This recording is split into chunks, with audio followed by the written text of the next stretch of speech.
राजस्थान और गुजरात के कुछ हिस्सों में शुक्रवार को हुई बारिश के साथ ही दक्षिण पश्चिम मानसून पूरे देश में समय से 6 दिन पहले ही पहुंच गया।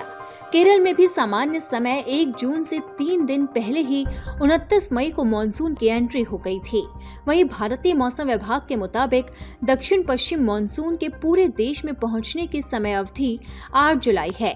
आईएमडी ने जुलाई में उत्तर भारत के कुछ हिस्सों, मध्य भारत और दक्षिण प्रायद्वीप के अधिकतर हिस्सों में सामान्य और सामान्य से अधिक बारिश की भविष्यवाणी की है। मौसम विभाग की माने तो आज छत्तीसगढ़, ओडिशा में अलग अलग जगहों पर भारी से बहुत भारी बारिश हो सकती है।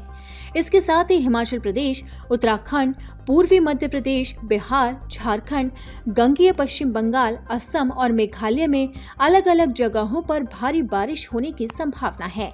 मौसम विभाग के मुताबिक नागालैंड, मणिपुर, मेघालय और त्रिपुरा के साथ साथ गुजरात, कोंकण और गोवा, तटीय आंध्र प्रदेश और यनम के साथ साथ तेलंगाना और तटीय कर्नाटक के साथ साथ केरल और माहे में भी भारी बारिश हो सकती है। वहीं दिल्ली एनसीआर में अगले 3 दिन हल्की से मध्य बारिश होने की संभावना है। पिछले 2 दिनों में हुई हल्की से मध्य बारिश के बाद कई हिस्सों में जल जमाव की खबरें सामने आ रही थी। आईएमडी की भविष्यवाणी के मुताबिक अगले 5 दिनों के दौरान ओडिशा, गुजरात, कोंकण और गोवा में जोरदार बारिश की संभावना है। मध्य भारत में 4 और 5 जुलाई और पश्चिमोत्तर भारत में 5 और 6 जुलाई को झमाझम बारिश हो सकती है। उत्तर ओडिशा के ऊपर बन रहा कम दबाव का क्षेत्र बांग्लादेश के ऊपर चक्रवात की स्थिति बन रही है। ओडिशा के उत्तर में कम दबाव का क्षेत्र भी बनने के संकेत मिले हैं। इससे संबंधित क्षेत्र के साथ ही मध्य भारत में मानसून बारिश में तेजी आ सकती है। आईएमडी ने कहा है कि राजस्थान को छोड़कर मानसून के कोर क्षेत्र में पकड़ने वाले सभी राज्यों में कम बारिश हुई। मानसून के कोर जोन में राजस्थान, गुजरात, मध्य प्रदेश, महाराष्ट्र, छत्तीसगढ़ और ओडिशा आते हैं, जहां कृषि बारिश पर आधारित है।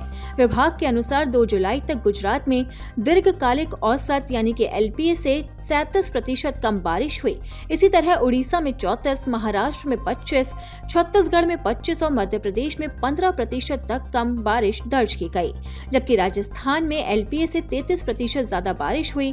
जुलाई में 280 मिलीमीटर बारिश की उम्मीद विभाग के अनुसार जताई गई थी। वहीं बताया जा रहा है कि इस दौरान औसत 94% से 106% के बीच बारिश हुई। अब मानसून की एंट्री से देश के कई राज्यों में मौसम का मिजाज बदला हुआ नजर आ रहा है। यहाँ तक कि राजधानी दिल्ली को भी भीषण गर्मी से मुक्ति मिल गई है। आपको बता दें कि पिछले कई दिनों से दिल्ली वाले भीषण गर्मी का सामना कर रहे थे, जिससे उनका जीना बेहाल हो गया था। लेकिन अब मानसून की बारिश से उनके चेहरे खिले हुए नजर आ रहे हैं।